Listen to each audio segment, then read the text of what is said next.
El Ministerio Apostólico de Enseñanza y Predicación Rema Internacional presenta hoy al Reverendo Fernando García Sotomayor con la proclamación de las buenas nuevas de Dios para tu vida. El mensaje de ayer, el mensaje de hoy y el mensaje para la eternidad a los que tienen hambre y sed de la palabra de Dios. Un querigma de Dios para el que oiga, el que tiene oídos para oír. Escucha el dabar del Eterno a las naciones. Ahora es el tiempo para recibir el rema del Espíritu Santo a tu espíritu. Escuchemos con fe la memra del Señor para el alma. El divino evangelista. Tenemos aquí un pasaje que nos resume un cuadro de una manera sintética acerca de la forma como el apóstol Pablo comenzó su trabajo misionero en la ciudad de Corinto, en la provincia de donde estaba la ciudad de Corinto y Cencrea, la provincia de Acaya. Esa zona fue evangelizada por el apóstol Pablo. En ese lugar o en esos lugares habían centros de predicación, de enseñanza entre los judíos. Pero la labor principal del apóstol se centró en aquellos que no eran judíos. Al principio de su ministerio él se enfocó hacia los judíos, pero los judíos le dieron la espalda. Pablo entonces se dirige a los gentiles. Entre las iglesias o las ciudades a las cuales llegó el apóstol con el mensaje del evangelio fue la ciudad de Corinto. Corinto tenemos un cuadro de ella como una iglesia, una ciudad inmoral, en extremo, una ciudad inmoral. Pero el apóstol no se sintió incómodo o de pronto se sintió frustrado de encontrar una ciudad con estas características, sino que antes, por el contrario, él escribe que ahí donde el pecado abundó, sobreabundó la gracia del Señor. Consideró a esta gente realmente como gente necesitada del mensaje, y lleno del Espíritu Santo, el apóstol, encomendado por la iglesia, encomendado por el Señor, llegó a esta ciudad y estableció una iglesia. Aquí tenemos en este pasaje el testimonio de cómo el Espíritu Santo lo ayudó en esta tarea. Por eso hay que entender que en toda labor evangelística que la iglesia quiera realizar, en toda labor misionera que la iglesia quiera realizar, tiene que involucrar como socio de una manera indiscutible al Espíritu Santo del Señor. Definitivamente, si no es el Espíritu Santo el que nos guía a hacer evangelismo, no vamos a ver frutos de ese trabajo. Podemos tener iniciativas, planes, buenas estrategias, recursos, podemos tener logística, todas estas cosas podemos tenerlas, pero si no tenemos la autorización, la guianza, el respaldo del Espíritu Santo de Dios en esta tarea, vamos a fracasar con toda seguridad. Y estamos levantando paralelamente un servicio que nos va a apoyar espiritualmente, porque la labor evangelística, la labor misionera de la iglesia, es una labor que requiere de mucho respaldo espiritual, de mucho apoyo espiritual. No se puede hacer solo. Fíjense cómo el Señor, durante los días de su ministerio, encomendó a 70 que fueran de 2 en 2. Y luego la iglesia primitiva, la iglesia desde Jerusalén, comenzó también a predicar el evangelio. Y nunca lo hizo solo. Siempre lo hicieron en equipo, pero respaldados en oración, respaldados por el Espíritu Santo, respaldados por el poder de Dios. Nosotros no podemos descuidar estas directrices. Hemos estado esperando y esperando con paciencia hasta establecer un servicio en el cual se va a desarrollar un equipo espiritual de intercesión, de oración, de ayuno, que nos va a respaldar en el trabajo de la evangelización. Porque por muy bueno que sea el plan o la estrategia, ya les digo, o los recursos que tengamos, si el Espíritu Santo no nos apoya en esto, vamos a fracasar. Pero si el Espíritu Santo está involucrado, tenemos el respaldo del Señor, vamos a ver la gloria de Dios, hermanos. Vamos a ver la gloria del Señor. Dios desea entonces revelar a sí mismo. Dios desea revelar a sí mismo lo mejor de Él por medio de su palabra. Quiere darse a conocer. Eso de revelar, entiéndalo bien claro, eso no es como algunos por allí andan diciendo, Dios me reveló, Dios me reveló. No, mire, cuando estamos hablando de la revelación de Dios, queremos hablar del propósito que Dios tiene de darse a conocer. Dios quiere darse a conocer y Él usa su palabra para esto. Pero también Dios derrama su poder en nosotros por medio de su Espíritu Santo, como lo hizo con Pablo. Pablo da testimonio allí de que su predicación no fue con palabras de humana sabiduría, sino con demostraciones del Espíritu, y dice, y de poder. Dios lo respaldó con dones espirituales. Eso es el producto de una iglesia que respalda, una iglesia que ora, una iglesia que ayuna, una iglesia en donde el poder de Dios fluye. Eso sucede. La obra misionera va a ser efectiva. No va a ser tan difícil, no va a ser tan complicada. Hay grandes probabilidades de éxito. Pero si esto lo hacemos por sencillamente un capricho, o porque queremos que la iglesia evangelice, porque es que la iglesia tiene que evangelizar, esto no va a dar resultado. Esto va a dar resultados cuando tengamos el respaldo del Espíritu Santo y estemos convencidos que Dios lo va a hacer con nosotros, hermanos. La combinación entonces del Espíritu Santo y de la palabra de Dios hace que la luz del Evangelio brille en medio de toda oscuridad. La predicación y la enseñanza del Evangelio se constituyen entonces en lo que se llama evangelismo.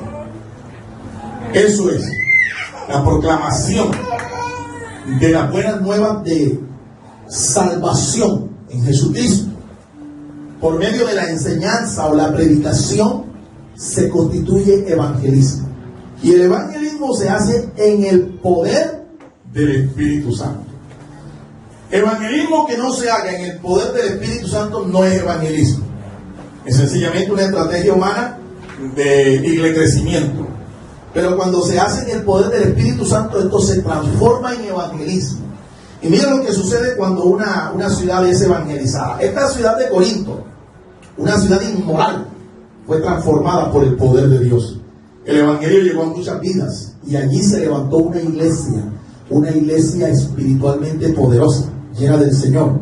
Tenía todos los problemas del mundo, pero fue una iglesia que se levantó gracias al respaldo del Espíritu Santo. A su nombre. A su nombre. Esta es la tarea más magna, más importante de la iglesia. Esto es lo que nos define a nosotros como iglesia. Una iglesia sin hacer evangelismo pierde su esencia, pierde su sentido, pierde su identidad.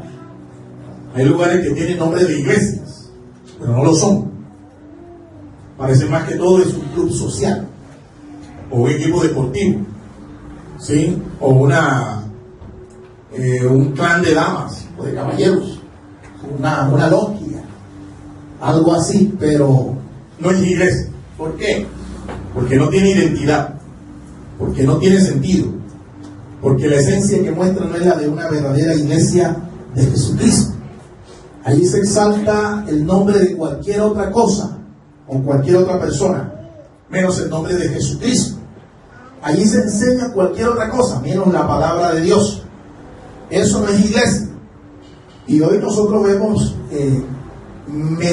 megagrupos, o como alguien dijo ya, giga iglesias, ¿sí? Donde la gente asiste por miles. Pero cuando nosotros miramos el carácter de aquellas personas, vemos membresías kilométricas en extensión. Pero examinamos el carácter, los fundamentos, la doctrina de estas personas y encontramos que eso es milimétrico. Nosotros no queremos ese tipo de iglesias que se levanten acá. Aquí vamos a crecer lento, ¿sí? Pero firme, fundamentados en la palabra. Que el que echa raíces aquí no lo aparta nada ni nadie del propósito de Dios en su vida.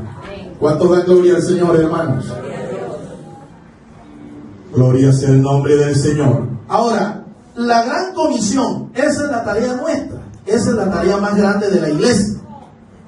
Esa gran comisión el Señor se la dio a conocer a ellos antes de irse. Le dijo que fueran y predicaran el Evangelio a toda nación, toda tribu, toda lengua, enseñándoles todas las cosas que Jesús les había enseñado a ellos. El relato paralelo de Marcos, en Lucas y en Mateo nos dice que no solamente era predicar el Evangelio, sino hacer discípulos. Es decir, que la tarea evangelística se complementa con la tarea de discipular. Si nosotros ganamos a la gente para Cristo y no la discipulamos, no estamos haciendo nada. Estamos haciendo la mitad de la tarea. Pero se trata de una tarea completa, una gran comisión. ¿Y por cuánto tiempo, pastor? Toda la vida. Mientras que la iglesia esté aquí, esto es por siempre. Esta va a ser nuestra tarea. La de evangelizar, la de discipular. Eso es parte de todo lo que es la esencia y la naturaleza misma de la iglesia. Esta tarea demanda una sociedad entre la iglesia como un cuerpo, el cuerpo de Cristo, y el Espíritu Santo de Dios. Ya dijimos, sin el Espíritu Santo como el comandante en jefe de este proyecto, este barco no va a ningún puerto, no va a llegar a ningún lado.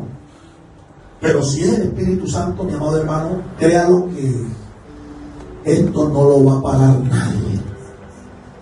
Si es el Espíritu Santo el que nos está dirigiendo en esta tarea, en este proyecto. El Espíritu Santo entonces es nuestro socio en esta tarea, porque Él es el divino evangelista. Si hay alguien que sabe evangelizar, ¿quién creen ustedes que es? El Espíritu Santo.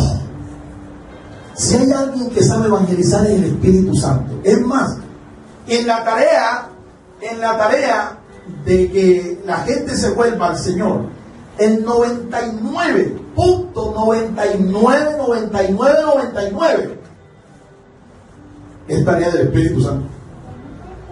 ¿Quién es el que convence al hombre de pecado, de justicia y de juicio? ¿Quién es? ¿Usted cree que somos nosotros? ¿Usted cree que es usted como predicador, como maestro? Eso lo hace el Espíritu Santo. Así es que cuando nosotros llamamos a la gente a que se convierta al Señor, ya el Espíritu Santo lo ha hecho en su corazón. Y la persona acepta el mensaje y acepta la salvación que es en Cristo Jesús. Pero ya la tarea más difícil y la tarea más grande la ha hecho el Espíritu Santo. Vamos a conocer entonces, la tarea del Espíritu Santo en el evangelismo y los factores que involucran esta tarea evangelística. Número 1, la dinámica del Espíritu en el evangelismo, ¿cuál es? Ya lo hemos dicho. Él es prácticamente quien hace todo. Sí, a mí me gusta mucho usar las ilustraciones del fútbol, del deporte del fútbol, que yo practiqué fútbol. Y le cuento, mire, cuando un equipo tiene delanteros que son difíciles de marcar, que son de esos que rompen los esquemas defensivos, póngale como le ponga la marcación, eso no hay manera de parar a estos jugadores que te definen el partido en una jugada. ¿Ves?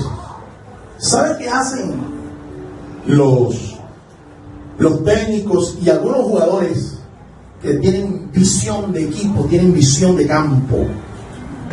Ellos hablan entre sí, ¿sí? Y de la línea medular hasta la línea defensiva, el delantero que vaya a pasar por allí tiene que pensarlo bien.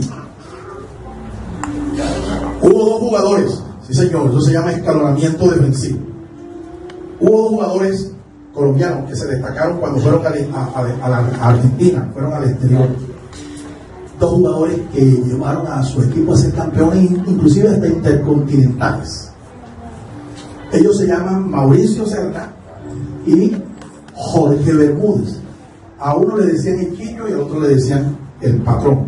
Le dicen porque están vivos. Bermúdez ahora es comentador una cadena deportiva, ESPN, TVK. Ellos hablaban entre sí. Chicho era volante de marca y Bermúdez era defensa central, tenía casi 2 metros. Sí. Miren que el deporte deja enseñanza. Algunos ven el deporte como algo pecaminoso, ¿entiendes? Pero tiene mucha enseñanza. Y nosotros como cristianos tenemos que aprender de estas cosas. Ellos hablaban entre sí. Ellos decían, bueno, Chicho cogía y le tiraba al delantero de toda clase de trabas, ¿no? O sea, botín arriba, abajo, de la cintura para arriba. Y cuando el delantero llegaba allá donde Bermúdez lo remataba, ¿no? Le daba el golpe final. Por ahí no pasaba nadie. Y Boca Juniors quedó campeón 3 veces. Porque la columna vertebral de ese equipo era en la puerta, la portería. A ver, recuerden ustedes que son bastante futbolistas. El arquero Oscar Córdoba, el arquero. En la defensa central, Bermúdez. Y allá en la medular, Quique Serna. Hermano, ese cerrojo no lo pasaba, difícilmente lo pasaba. Quedaron campeones 3 veces. Y se ganaron el torneo intercontinental de fútbol colombianos. Estoy tratando de que ustedes entiendan. Mire, nosotros tenemos que establecer estrategias defensivas, pero para hacerlo no puede uno solo. Tiene que ser en bloque, tiene que ser en equipo. Nosotros queremos que no se involucren 2 niños. ¿Quiénes son los que estamos esperando que se involucren? Todos. ¿Me entienden? Toda la iglesia. ¿Por qué la iglesia primitiva tuvo éxito en su tarea evangelística? ¿Por qué?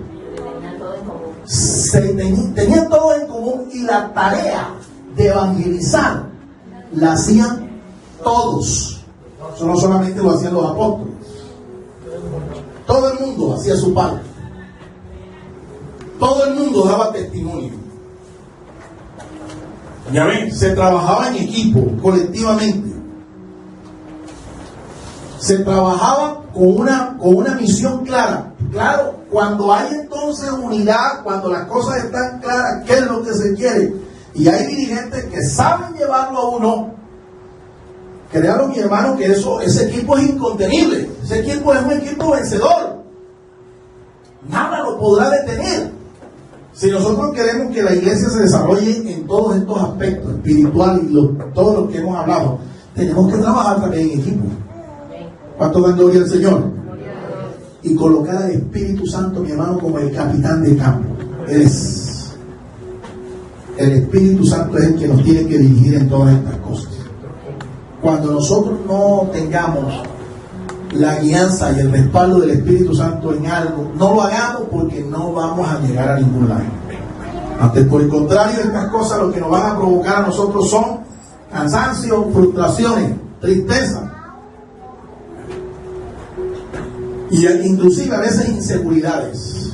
¿Será que a mí me dirige el Señor o no? ¿Será que esta iglesia tiene el poder de Dios o no? Y cosas así por el estilo. El Espíritu Santo es el que habla a la gente a la luz de la palabra. Convence al hombre de pecado, de justicia, de juicio. El Espíritu Santo opera mediante la palabra para transformar vidas y para hacer santos de personas que son pecadores. Toma la palabra. ¿Sí? Jesús le dijo a Nicodemo, aquel sabio judío, que era necesario nacer del agua y del Espíritu. Nicodemo no entendió lo que el Señor le estaba explicando. El Señor le dijo que tenía que nacer del agua. Nicodemo estaba entendiendo que era uno de esos lavamientos, uno de esos bautismos en agua. Pero no, el Señor le estaba hablando era de la palabra. Tenía que nacer de la palabra y del Espíritu. Entonces, la palabra viene a ser como esa simiente de Dios que usa el Espíritu para engendrar en el alma a los que van a ser los hijos de Dios. Es una combinación, ¿sí? Nosotros necesitamos el poder del Espíritu, su respaldo espiritual, pero también necesitamos conocer la palabra de Dios. Si nosotros no conocemos la palabra, no vayamos a pensar de que por mis palabras la gente se va a convertir al Señor. Tenemos que usar la palabra, tenemos que conocer la palabra, estudiar la palabra, prepararnos en la palabra, ser gente competente en el uso de la palabra.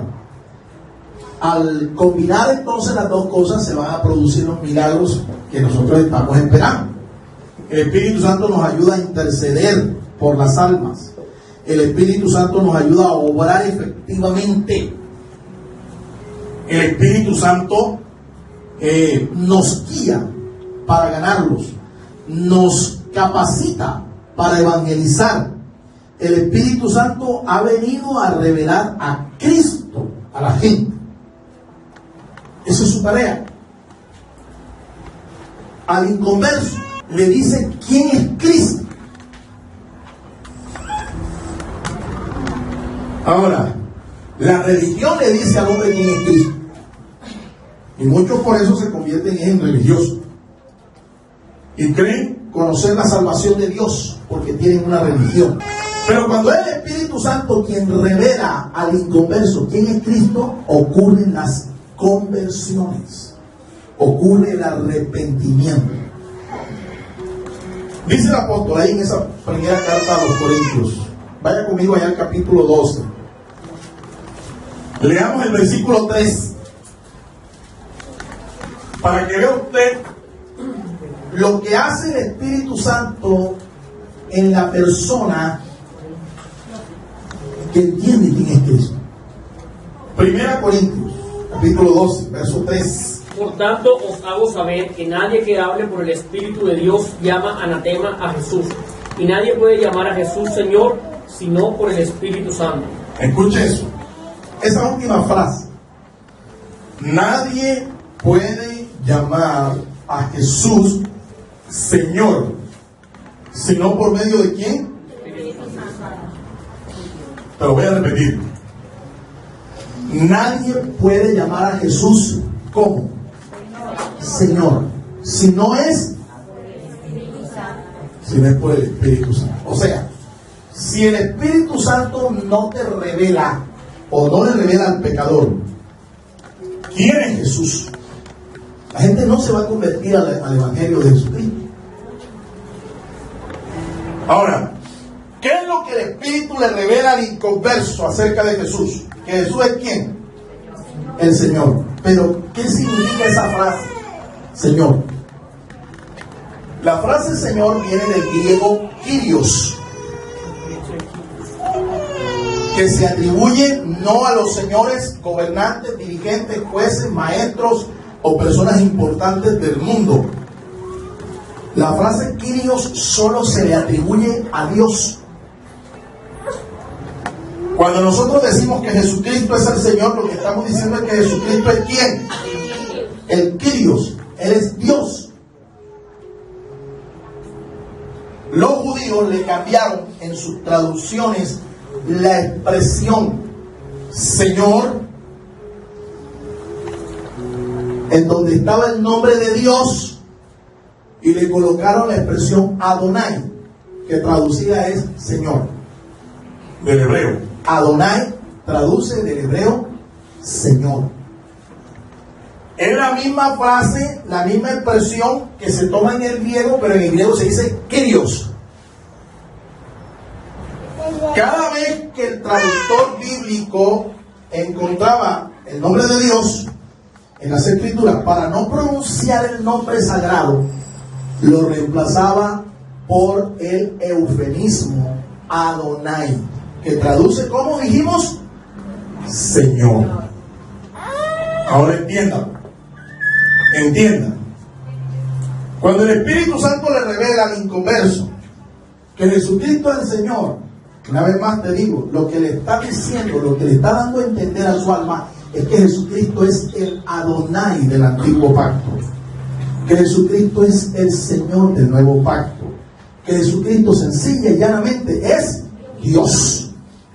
Santo dan gloria al Señor, hermanos.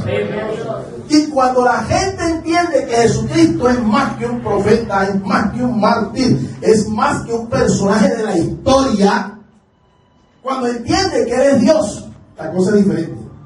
Ocurren los milagros, ocurren las conversiones. La gente se arrepiente y se vuelve al Señor. Alabado sea el nombre del Señor. Mire todo lo que hace el Espíritu Santo. Así que no hay evangelización efectiva sin el concurso, sin la participación del Espíritu Santo. Y el Espíritu Santo se manifiesta en una iglesia que ora, que ayuna, una iglesia que conoce la palabra, una iglesia que se fundamenta en la palabra. Por eso dijimos, es importante que paralelamente de este proyecto evangelístico de la iglesia, nosotros entendamos que es importante también respaldar este proyecto en oración y en ayuno. Ok, la palabra logos es traducida también como palabra, pero hay otra palabra que se usa también y que se traduce del griego, pero ya no logos, y traduce también lo mismo, traduce palabra, es el rema, la palabra rema. Ese rema no es discurso. Ese rema no es conocimiento, no es un tratado, no es algo escrito. El rema es la palabra de Dios, pero proclamada en tus labios, declarada con tu boca.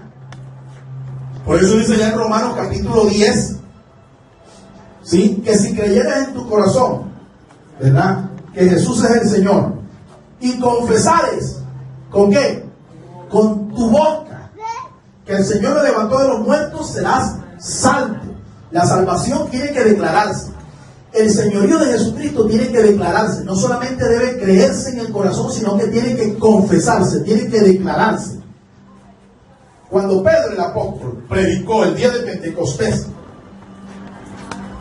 a toda esa gente que estaba allí reunida en esta fiesta, recuerden ustedes que el apóstol se para después que esos 120 discípulos del Señor fueron llenos del poder del Espíritu Santo.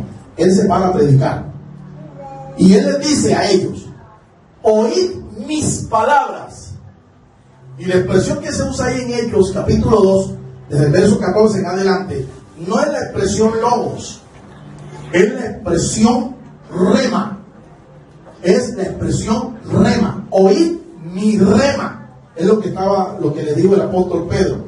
Cuando él terminó de declarar el rema del Espíritu, no un discurso teológico, no una alocución, no un tratado. Cuando él declaró en su boca todo lo que dijo ahí está en Hechos 2, una predicación poderosa del apóstol Pedro. Las Escrituras dicen que con un solo mensaje se convirtieron más de 5,000 personas y se volvieron al Señor arrepentidos. Hubo salvación. ¿Por qué? Porque Pedro no predicó cualquier discurso, cualquier palabra. Pedro predicó el rema del Espíritu. Y cuando se predica el rema del Espíritu, ocurre esto. Un solo mensaje, 5,000 convertidos, sin contar mujeres y niños. Pero cuando no se tiene rema, se van a predicar 5,000 mensajes, y allá por lo menos se va a convertir en uno, por la misericordia de Dios. Porque no se tiene rema. Ay, ¿cómo tenemos el rema, pastor? ¿Cómo lo tenemos? ¿Cómo nos llenamos de ese rema? Indiscutiblemente tienes que meterte primero el logos en el corazón y en la mente.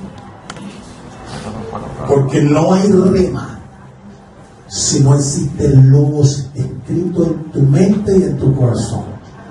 Si tú no estudias la palabra, si tú no atesoras la palabra, si tú no te llenas de la palabra, ¿qué rema vas a tener tú? ¿Qué declaración de Dios vas a tener en tu boca? Es más, ¿quién se va a convertir con ese mensaje? Entonces necesitamos definitivamente que el Espíritu nos provea de ese rema, porque es una herramienta mediante la cual se producen los milagros, se producen esas manifestaciones poderosas de fe. Ahora, la herramienta básica entonces para el evangelismo es la Biblia. Hay creyentes que no andan con la Biblia.